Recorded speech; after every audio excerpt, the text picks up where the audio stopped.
From Uniti, we're going to have on stage Verena Kitowski. Big round of applause.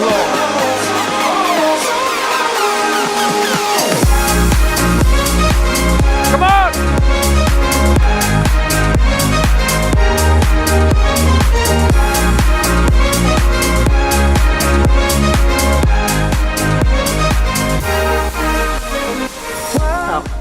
Hello, my name is Verena Kitowski, and I'm here from a company called Uniti.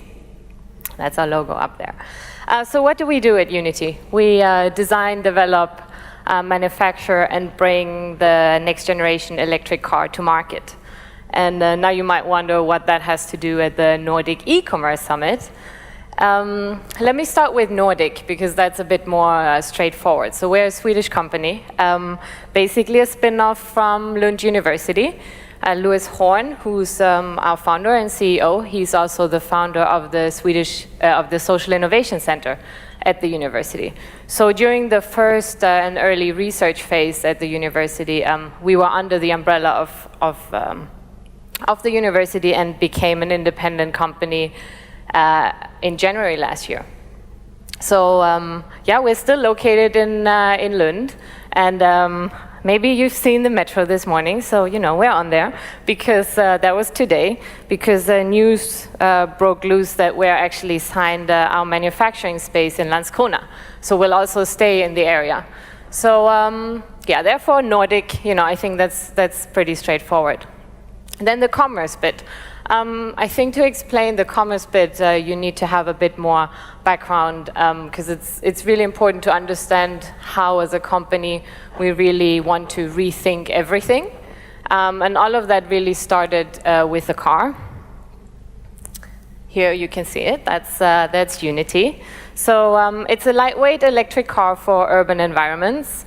It has a range of about 300 kilometers and is super sustainable, and that meaning really throughout the whole life cycle, the whole supply chain to the production methods, materials, and then of course the life that the car actually has on the roads, and then also everything that comes at the end of its life cycle. So there's a lot of innovations and technologies in that car that really lifted to the new era of smartphones. For example, we have a steer-by-wire system that replaces the steering wheel and pedals. So you push forward and it accelerates, and you draw back and you slow down. So no pedals and no steering wheel is needed, and that really and that really, so that the steer-by-wire system is just one of the examples that really make the interaction with the car just as seamless as the interaction that you have with your smartphone, for example. We've had actually prototypes and concepts of that in the office, and we took it around to different events. And we had 7-year-olds who just sat down and they put on VR glasses and they drove the car in a virtual environment right away without having a driving license. Because in the end, what you learn when you take your driving license is the coordination between, you know, your hands and your feet and what your head is telling them to do. And then that's also what what's risky in crash situations and in traffic situations when you can't react fast enough. So especially this generation of the 7-year-olds who grow up online and, you know, with smartphones and at an arm's length, basically at all times. It's really for that generation that we're building this car. To, you know, the people who grow up, and many of us, you know, are just the same. You wake up and, you know, you're just on the phone swiping and, you know, on your screens, and yeah, so it's that generation, and so that's what we did in the end with the car. And so we took the standard from consumer electronics to the automotive industry, and that rethinking, of course, you know, didn't only happen in terms of the car and in terms of the product, but also how do we distribute it, how do we sell it in the end, and to really live up to the expectations of customers in the future. And the idea of how does the next generation of car buyers want to buy the car, that's really where the commerce bit comes in. So yeah, that's the basic question here. And Tesla is, for example, and everybody knows Tesla, and that's really an example of, they really showed how if you tick off certain variables, you can achieve that people would buy a car online, even without having test driven it, or even without knowing a person who has test driven it. All that people know and see is people on the internet who have test driven it and who have documented, all this cool experience, all along the way with videos and whatever other kind of content. So for us, it was very clear from the early days that our car is not, it doesn't belong in a car yard outside, but it really belongs in a different kind of setting. And to really show, this shift in the consumer behavior in the whole industry, I brought some numbers. So, the average customer, spends more than 10 hours researching online before going to see a car dealer.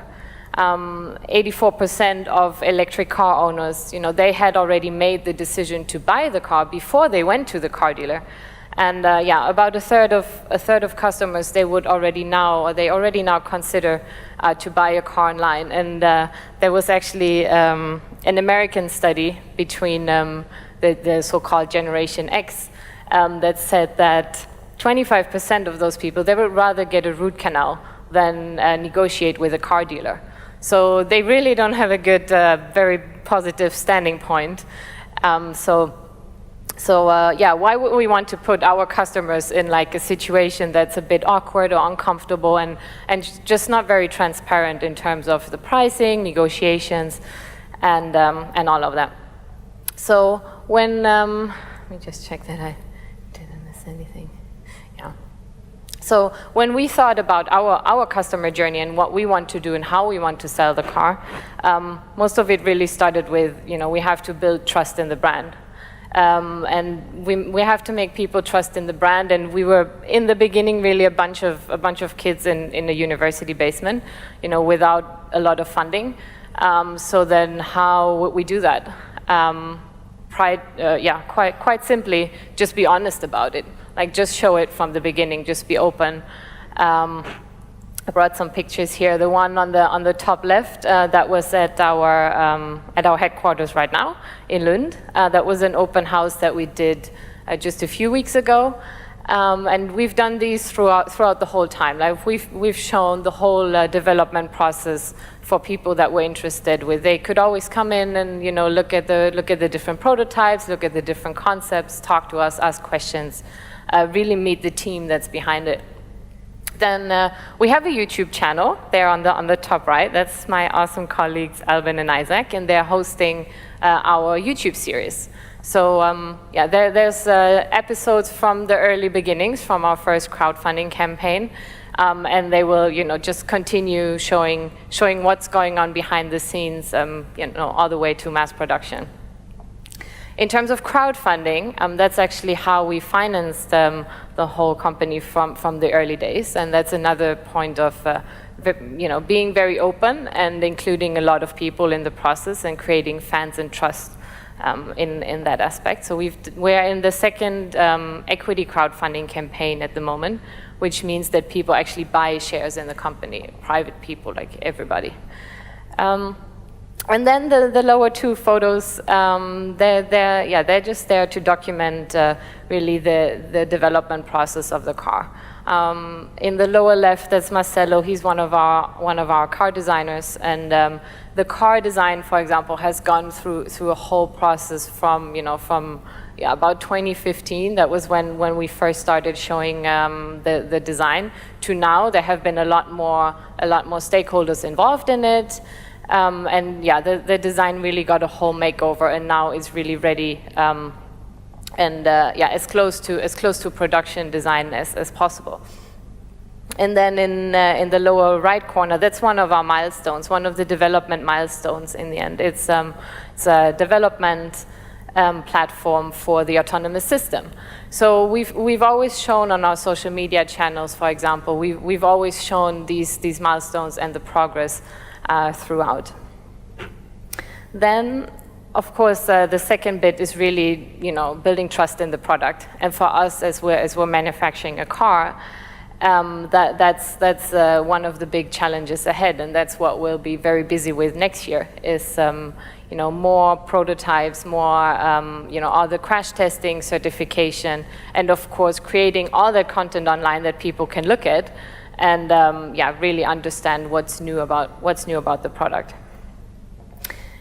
For our customers, of course, we want to have a very low threshold to buy the car. In the end, the flagship model is going to cost about 200,000 crowns. And right now, you can sign up to stand in the queue for 149 euros. And so this low customer threshold to stand in line, and they have time. They can just inform themselves better until it's really time to place a very binding order. People get a key card, and that key card actually is the key to the car. What they will have later on. So even now, when you pre-order now, you already basically have the key, in your back pocket, in your wallet throughout the whole time, until you get the car delivered. For that stage, and especially for building trust in the product, and really because it is a very innovative product, there will be showrooms in consumer electronics stores at the end of the year. Which don't have salespeople, they don't have, then we're back to the car dealership model. They have product experts, just as you know from consumer electronics settings, people who know the product very well, who can inform, just answer all your questions and inform you about the product and, what's behind it and how does it work in the end. Then during next year, there's the vehicle configurator, and that's one of the big milestones for us, but of course then also for the customer, because that's the day when you can sit on your couch, take out your phone, and then configure how do you really want the car to look. The different features, the entertainment system. Do I want Spotify or do I not want Spotify? All these kind of things. Which kind of insurance packages do I need? Which charging station do I have to get? What fits in my garage, for example. So the whole order process and the whole configuration process is online. You don't have to go a single time, and talk to a salesperson if you don't want to. And then the big moment is then the unboxing moment, which all of you, I'm sure know how important that is. And in our case, it is really an unboxing event in that sense, because we deliver the cars to the customer's door. There's a branded van that drives up, and then the door opens and the car backs out autonomously, which is I guess an experience in itself. And then the car can present itself to the customer and give a little introduction sequence. You can take out your key card, open the car for the first time, and it's really set up as an event where you want your friends or your neighbors or whoever to be there, because what usually happens if you go and pick up your new car, after that you make a tour to your friends and show them, because everybody wants to have seen it once. So in this case, everybody can come to your house and be part of it.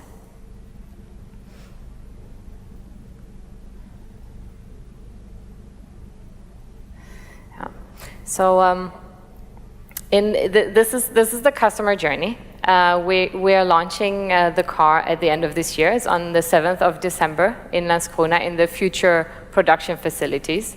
And throughout the last years, we've really seen that this next generation of drivers, they really want. They really want to be optimistic, and this is a very sustainable car in the end, and we really need as many of these cars out there on the road as possible.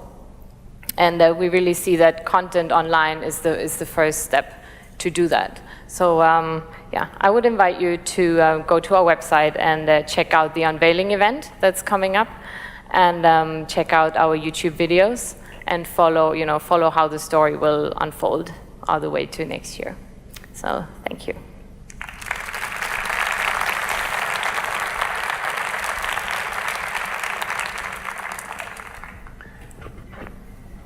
Am I on? Oh, good. So, questions from the... You have mostly, until now, you have financed by crowdsourcing. You did a campaign with funded by me of 1.2 million euro in 2016, and then now you do it on your own site. Yes. And you raised around 20 million SEK. Yeah. Is the music? And what are your key learnings, and do you recommend, I mean, crowdsourcing, crowdfunding? Yeah, I mean, we can recommend that to everybody. I mean, it's a really great way of funding, of getting funding if you don't want to only rely on VCs or, on any other institutional money.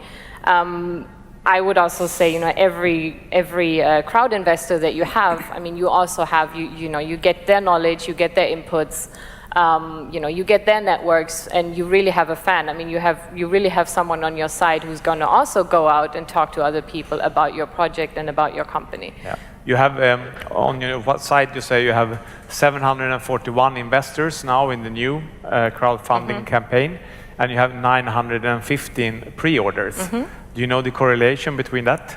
How many of the investors are also, you think, a pre-order customer? Actually, not that many. We actually see that there's a difference between the people interested in the crowd investing bit and the people who are really interested in actually buying the car. Yeah. We got a question from the audience asking, do you think that the youngsters will really buy a car and take a driver license in the future, or is that going to change? That's a question from Patrick. Well, let's say in the long run, when cars will actually be autonomously on the road, then I guess no one really needs a driving license anymore, and then it's really the laws that have to follow up on it. But in the meantime, yeah, I think, I mean, there's a time period until we get there that all cars are autonomous. So yeah, I think young people will still take a driving license when it's really a car that they want and need in their life, which is, it's not a 2-ton big machine, but it's, something that's cool, something that's super fun to drive. Yeah, I think I'm pretty confident that they will still want to buy a car. Cool. I actually had the same thought, whether sort of car ownership wasn't going to be disrupted by the sharing economy as the next big thing. But another question, actually, I understand Sweden is an important market for you. And if you look, for example, at Norway, I think that for a really long time had the highest per capita electric car ownership in the world. That was probably caused primarily by the fact that the government favored that so much, right? You had free parking, free charging, you could go on bus lanes, etc. Does Sweden have a favorable environment for electric cars today, you think, or is there improvement need? Well, today, maybe not so much. I mean, yeah, the charging infrastructure in Norway is much better than in Sweden at the moment.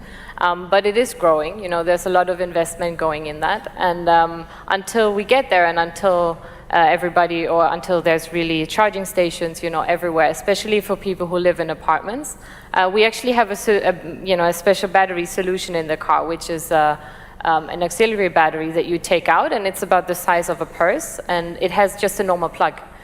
Just like any other electrical device. So you can just, take it out, plug it in a cafe or, at home or at your office, and it charges up to 30 kilometers.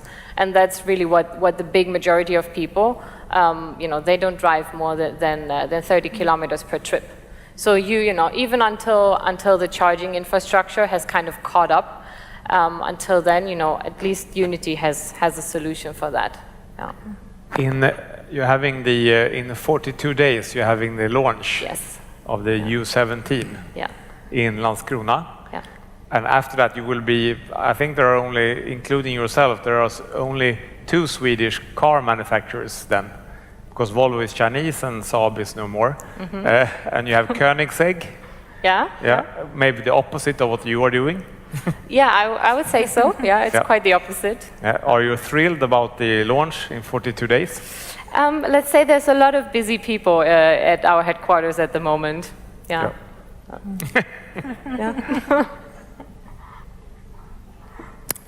Yeah.